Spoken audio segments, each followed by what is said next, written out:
What is up guys, welcome back to another GeekaWhat video, and today I'm going to be using this hardware behind me to build an epic $1,200 gaming PC build. So let's jump straight into it. With any PC build, the best place to start is your CPU and motherboard. For the processor, I opted for the AMD Ryzen 5 3600X.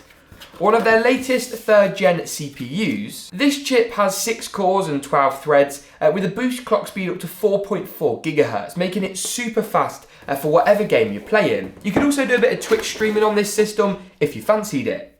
We're going to be mounting it onto this, which is the motherboard that I selected for today's build. From the builds I've seen online, not everyone seems to realise you need a motherboard that supports Ryzen 3rd gen, and MSI's Max lineup comes with the latest BIOS that we need.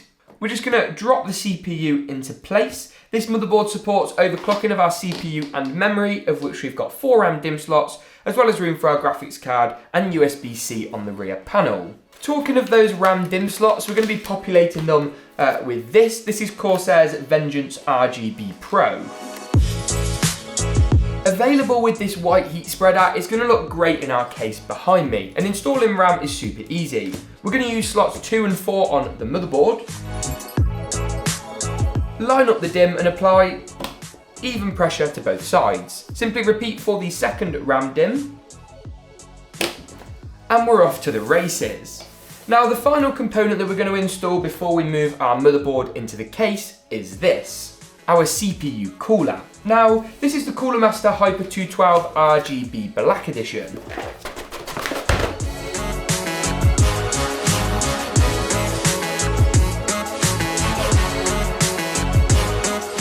Now, essentially, this cooler is a blacked out version of the very popular Hyper 212 Evo, with of course an RGB fan that we can set to white to really match with today's build colour scheme of black and white.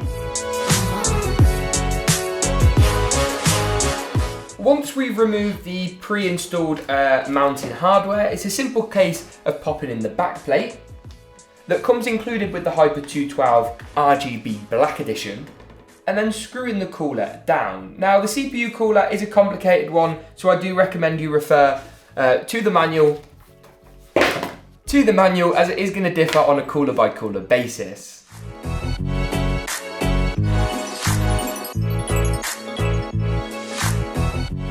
The next thing I'm going to do is move the motherboard assembly, as it's called, into the case, but I'm going to leave the fan out of the way for now just to free up a little bit of space. The case that I opted to go for is this from Corsair. This is their brand new iCue 220T. It comes with 3 included RGB fans up front, with this mesh dust filter design as well to keep airflow strong and also provide a nice RGB aesthetic. And before we put that motherboard assembly in place, we need to put in our I/O shield.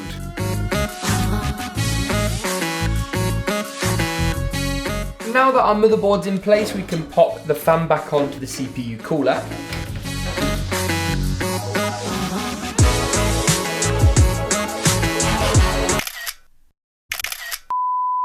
The next component we're going to pop in is the power supply.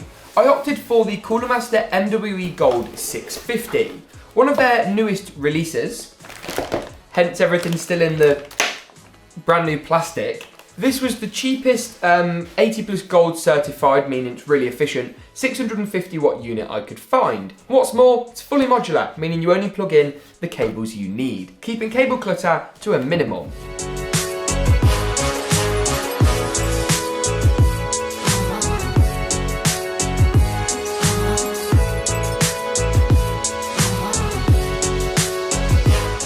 Status update, I've had to take out the power supply cage for now to fit in the power supply, and then we'll put it back in.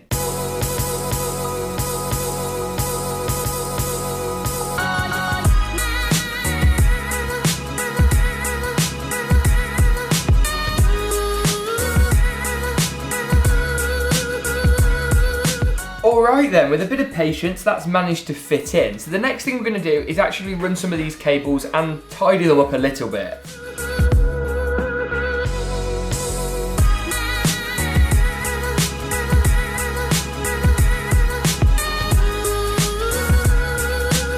While we're running some of the cables, it would be a great time to mention this. This is a sleeved cable extension kit from Cooler Master. It's completely optional. It does fit in today's budget, but you don't have to buy it if you want to save yourself some cash, and happens to fit with the build's colour scheme perfectly. They also work with pretty much any power supply, so let's pop them in.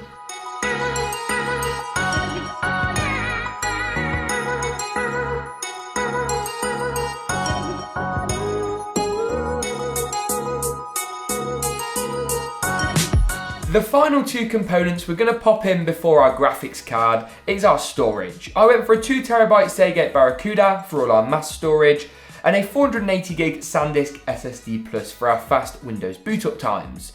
It's not as fast as an M.2 SSD, but it means we can get some more capacity for the same amount of money. This is about 480GB and costs less than $60, which is insane.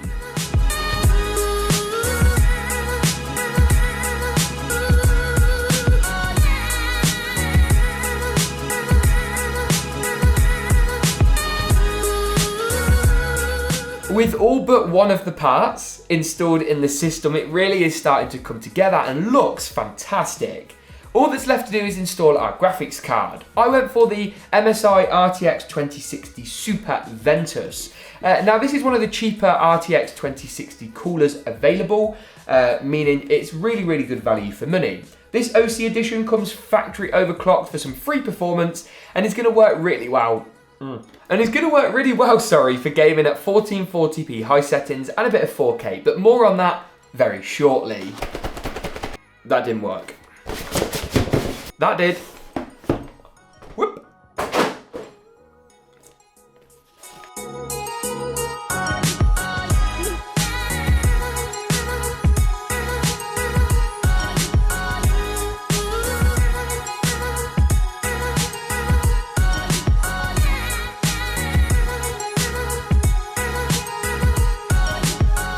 Alright then, with our graphics card installed, the system looks so good. All that's left to do is tidy up the cables here and jump into some gaming benchmarks. But first, a message from today's video sponsor, Skillshare. It's the go-to place to fuel your curiosity, creativity, or even your career. With thousands of online classes covering a range of creative and entrepreneurial/businessy topics, it's fantastic. I've been loving this course on the fundamentals of editing and post-processing in Lightroom to try and elevate my photography game, and I think I'm getting there. Make those PC shots over on the Instagram look just perfect. What's more, with the first link in the description below, you can get a free 2-month premium membership, which gives you unlimited access so you can learn away to your heart's content. And what's more, it's super duper affordable. At less than $10 a month for an annual membership, plus of course those 2 free months, it works out way cheaper than pricey in-person classes or workshops any day of the week. Download classes to your phone for offline viewing out and about. It's so convenient and makes learning from the experts easy. Head to the link down below, the first one in the description, to get started today with 2 months of unlimited access completely free, and join Skillshare's epic online learning community. With that being said though, it's benchmarking time.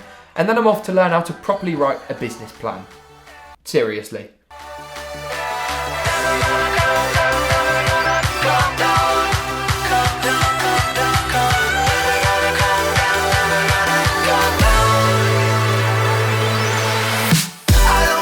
I've booted the machine up and first of all loaded up Grand Theft Auto 5. I've put it at 4K to give a real challenge, and even though VSync and some of these sort of densities and scaling is turned off or down to half, everything else is on very high or high, which is going to be a little bit interesting. I think this is perhaps too intense on the system, but we're going to give it a go, and if we need to, turn down some of the settings slightly to see what kind of FPS we can get. Oh wow, so straight away, if you're watching this at home, make sure to turn it onto 4K resolution, even if you're on a lower quality screen, because it gives you that higher bit rate. It looks phenomenal, and we're at like 75, 76 frames a second. One thing I've also noticed about this machine is just how quiet it is. I don't know why I'm whispering. Those 3 Corsair fans at the front are so quiet, and having a dedicated air cooler rather than the stock cooler makes a real difference. The same with that third-party cooler. I think the fans on that are quieter than the Nvidia's Founders cards. As much as I love the Nvidia's founders cards, there are advantages with shopping elsewhere. Once again, 85, 90 frames per second, really great stuff. I think one of the things that's really blowing my mind is that this is a 60 designation card, so it reminds me of the GTX 760 or 960 or even 1060, and throughout all of those cards, 4K gaming was simply incomprehensible.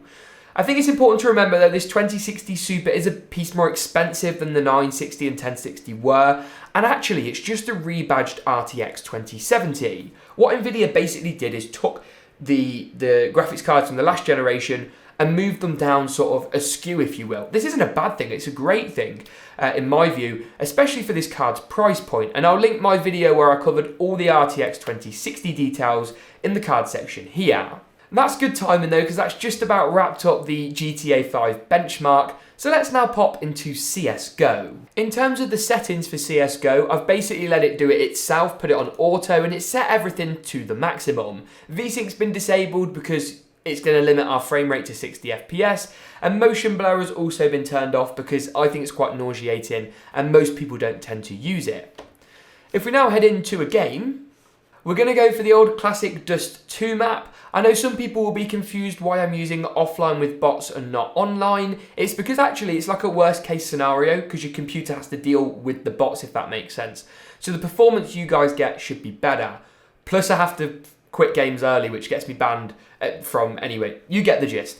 Counter-terrorists, yes please. See, always the good guy, me, I'm telling you. Which you should like this video because of. Because I'm the good guy. That's why you should like today's video. No. Get out of here. Get out of here. Yeah, counter-terrorist win. I killed 60% of the team. Let's go. I need to turn my DPI up. Yeah, that's way better. Woo! Where are we going? Oh, that's quick. Sorry, if you get motion sickness at home, I apologise. I think one thing you'll find as a general rule of thumb with games as you go up to higher and higher settings is that they become... Is that they...